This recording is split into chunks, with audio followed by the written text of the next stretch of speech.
Welcome to the Kill Count, where we llama up the kills in all our favorite llama movies. I'm James H. Anise, and today we're looking at Llamageddon. You heard that right, folks. First released in 2015, but filmed a couple years earlier, which is pretty fucking obvious. I mean, look at this thing. You know, I try to look at horror movies of all kinds on this channel, from the mainstream hits you're always telling me to do, to fun B movies I want to share with my audience. Occasionally, I'll come across movies that feel basically homemade, but I think are worth having fun with. Today, that movie is Llamageddon. Look, I tried to research how and why this thing was made, but nope, couldn't find too much about it. Best I could tell is a grad student at Miami University in Ohio got a $3,000 grant and access to a real llama. With that, and a cast and crew of students, they shot a movie about a llama from space who kills a bunch of partying kids with laser eyes. The film professors weren't thrilled. Llamageddon wasn't the film that they gave me the grant money to make. When the professors watched the movie, this movie definitely put a black stain on that on that scholarship. And who were the students who made this movie with $3,000 and, again, a real-life llama? Well, they made it hard to know. It was directed by a guy named Robert Horn under a pseudonym, Howie Doin'. He also plays one of the,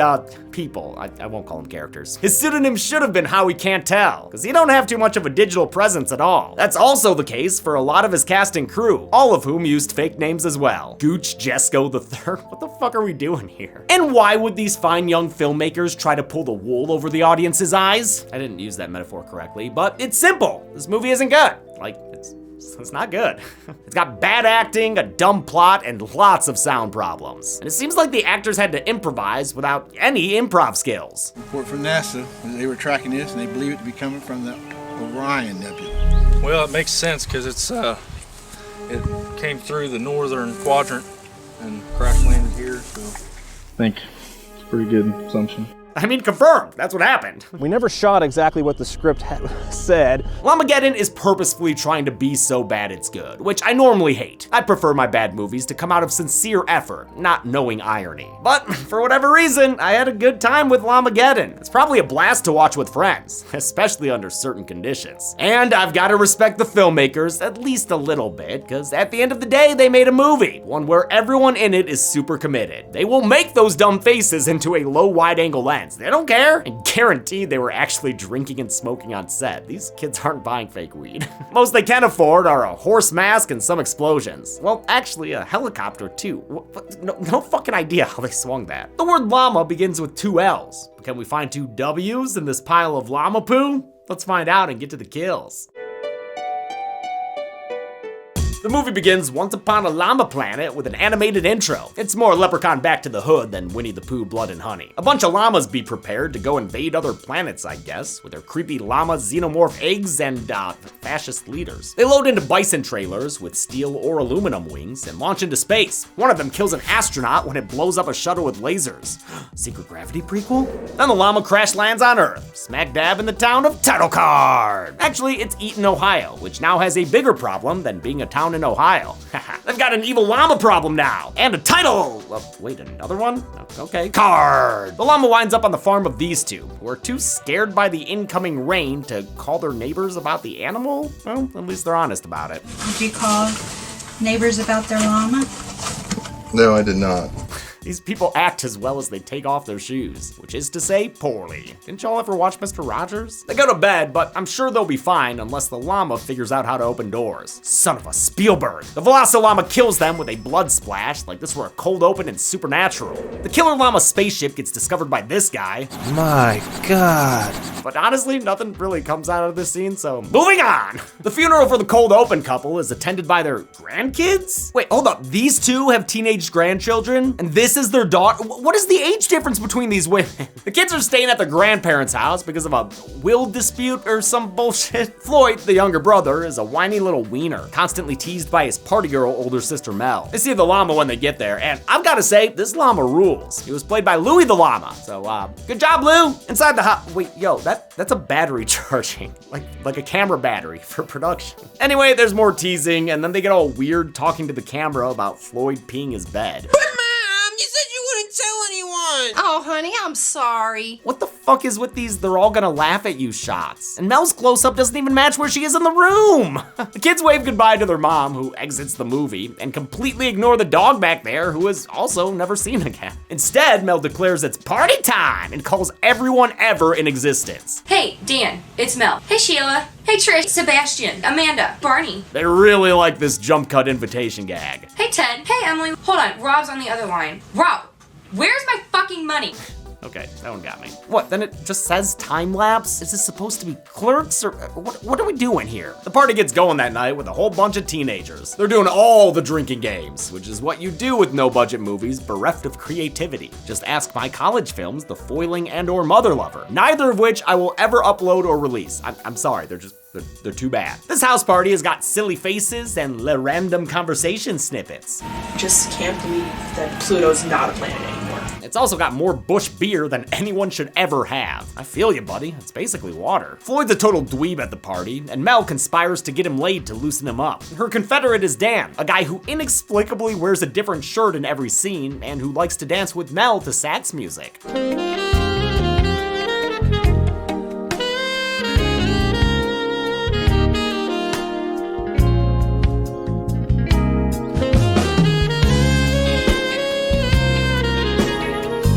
This whole thing goes on for way too fucking long. Mel texts her friend Sarah, even though I'm pretty sure this other chick is also Sarah. I don't know, half these people are never named. I'm calling Mark. Who the fuck is Mark? Exactly! Mel looks at the text graphics instead of her phone to successfully distract her driving friend until she nearly hits a llama in the road. This llama fears no man, nor woman, nor car, so it Scott Summers her through the windshield, setting her ablaze like a dark phoenix. She's only able to text back pain. Looks like they used real fire for the wide shot, and for the shots of Sarah, highly realistic visual effects. In fact, I have no idea how they even did that. There's a gaggle of stoners here, including Shaggy Rogers and Natasha Listondi. A third one named Cody is, I think, played by editor Chet Stedman, which was the name of Gary Busey's character in Rookie of the Year. Cody goes outside to pee. Ooh, that's nice. Hey, that's my line. Kinda. He gets llama loogied right in the face, while everyone else is busy in the house getting needless close-ups and rack focuses on beer. Seriously, what is with these shot choices, man? Only a dermatologist should be this close to teenage skin. This shit needs to stop. Yeah, agreed. Cody runs back inside, breaking the door in the process, but not breaking character, like a true professional. He tells everyone about the rojo-eyed llama, but they all just laugh at him. Well, most of them do anyway. What's this blonde chick doing? She only ever says a single word, and she's always like right there on the edge of the frame. What is your deal, lady? Who are you? Cody's stoner friends tell him it's just the weed, man. And the best way to fix it is with more weed, man. I'll pack a bowl for you. Okay, don't really like this random fourth wall break. I feel violated. Zoinks. The older teens invite Floyd to join them in the reindeer games, and by reindeer, I mean drinking, because they're playing Waterfall, / King's Cup, / Mushroom, / Ring of Fire, / any other regional variant you might want to call it. Whatever it's called, I spent way too much time playing it in high school and college. Somehow, though, this movie spends even more time playing it. It's too much for Floyd, who ends up vomiting, so he suggests they use the hot tub instead. A couple gets into a fight, so the boyfriend Rob, played by director Howie Doohan himself, decides to save the drama for this llama, which he mistakes for his favorite Mufasa killers. Never seen a wildebeest before. Never seen a wilder like this beast before. Then he gives it some weed to smoke. Wow, this really is let back to the hood. Mr. Doohan set out to intentionally make a so bad it's good movie, with inspiration including Birdemic and The Room. He did so well at doing bad, Lloyd Kaufman at Troma wasn't interested. I met him, I pitched Llamageddon to him. He didn't want to buy it. And neither was the creator of The Room. I met with Tommy Wiseau. Tried to sell him on the movie, gave him a copy, one of the only DVDs ever made.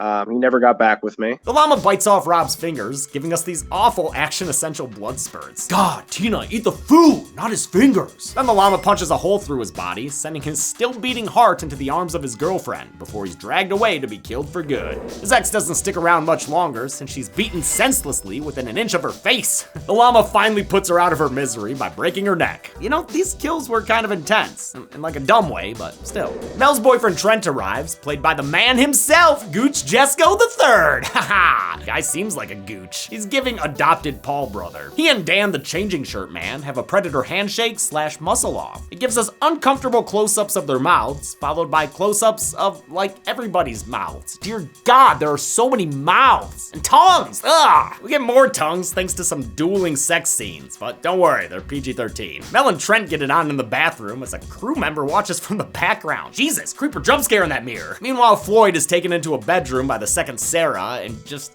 everyone waggles their tongues everywhere as more sax music plays. Man, maybe you guys shouldn't have shot in a room with a giant mirror. Just as Mel had hoped for, the sexual experience is transformative for Floyd. I'm a man now. All right, bud, quit corpsing. You're at like a quarter Fallon with that smile there. The obviously not turned on jacuzzi is used by some obviously not turned on people. They include at least one dude we've never seen before. 2 if Horsehead's also a newbie. Ah, he's saying nay to Bush beer. Good for him. The llama wants to join in on the fun, so this actual real life llama winds up in the room with them.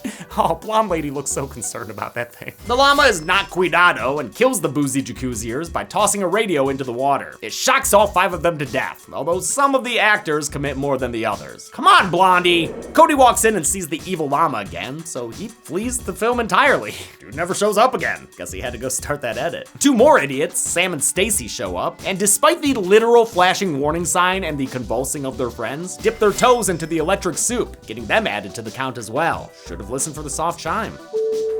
Dan finds all the dead bodies and interrupts an arguing Mel and Trent to tell them the devastating news. Everyone is dead in the hot tub. Dude really can't get over it. Everyone is dead in the hot tub! Oh, don't you go Fallon on me too, dude. This ain't no Debbie Downer sketch. Since this is movie land, their phones can't get signal enough to call the cops. My parents don't make 8 figures for fucking 2 out of 6 bars, Jesus. With no phones, some lights, and a llama by their motor cars, they're forced to run and flee. But unfortunately for these beer pong champs, it results in fatalities.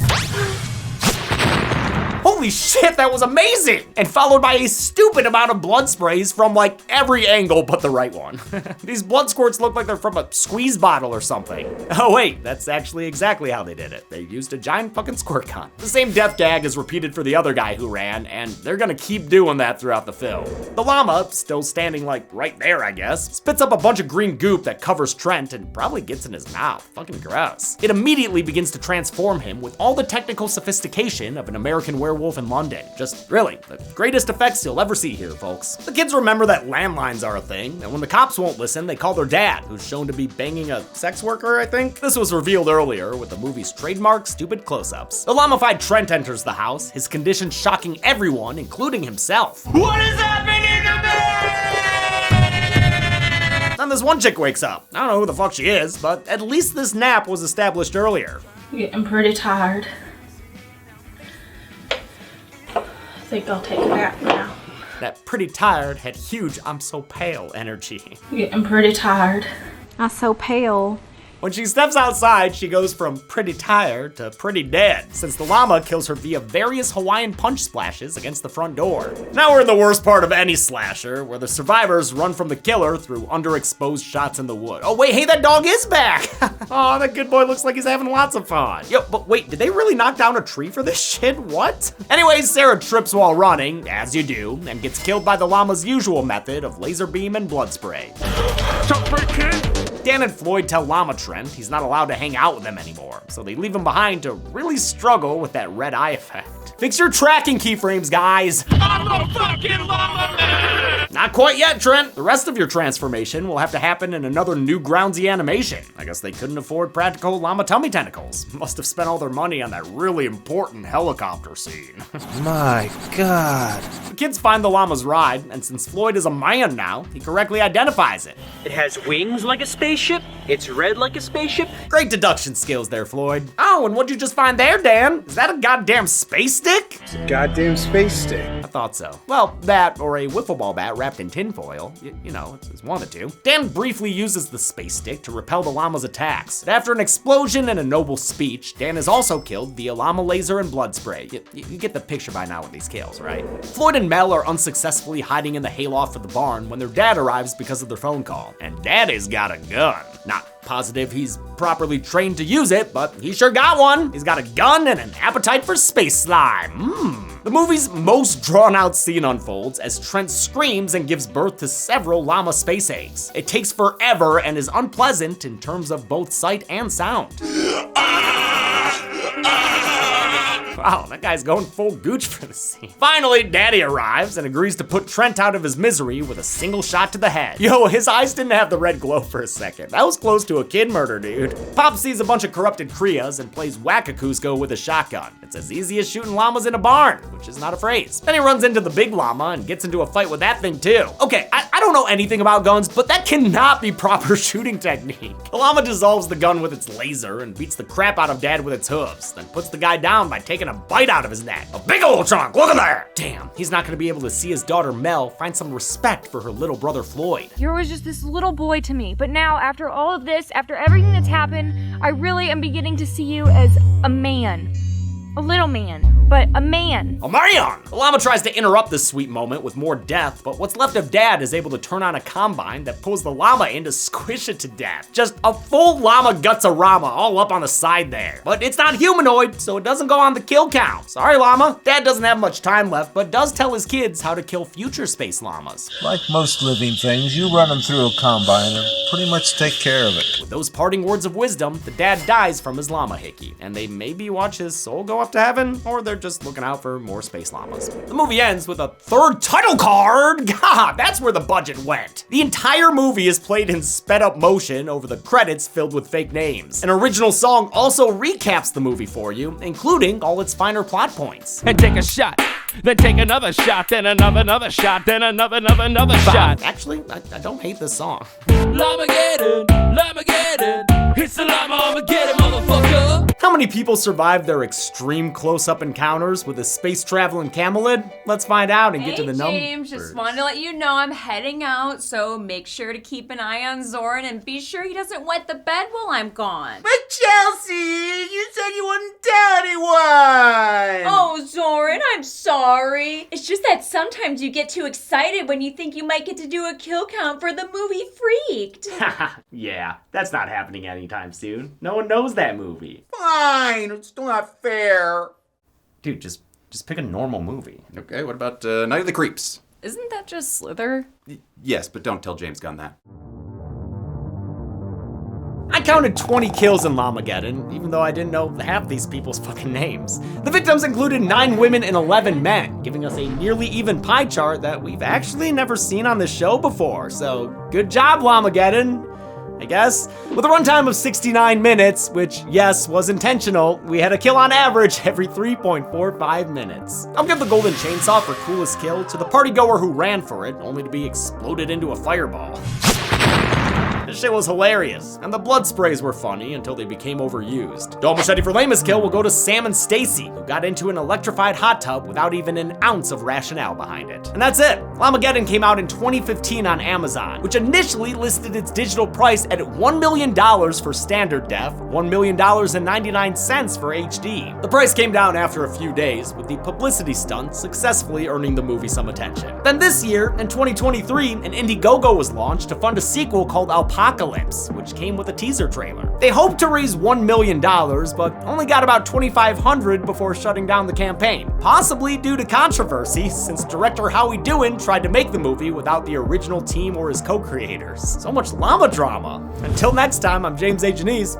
This has been the Kill Count. Thanks a lot for watching this Kill Count on Llamageddon. I hope you guys had as much fun watching it as I did making this thing. I absolutely love the in-depth kill counts that really get into how a movie is made and explore all the cultural contexts and go deep dives into like what it means and everything. But also sometimes I like to just watch a shitty movie and make jokes about it. I said this in a lot of live streams and stuff leading up to this episode, but this really reminded me of Thanksgiving. Definitely not as crass, but obviously just as homemade. It's a fucking student film. So hopefully anyone who feels nostalgic about the earlier episodes of Dead Meat really enjoyed this one. I did. It was a fucking blast, dude. Also, I hope you've been catching my weekly Monday morning live streams. They happen at 9 a.m. Pacific, so 12 noon Eastern. And in them, I go over news about horror stuff, whether it's movies or games or whatever. Anyway, definitely tune into those live streams because I also let you know what's coming up on the channel. Future kill counts, future other series, what the podcast is doing, and also it's just a fun way to connect with my audience again. I miss doing live streams like I used to at the start of the channel. Hope you're all having a good end of your year right now. Thanks everyone. Be good people.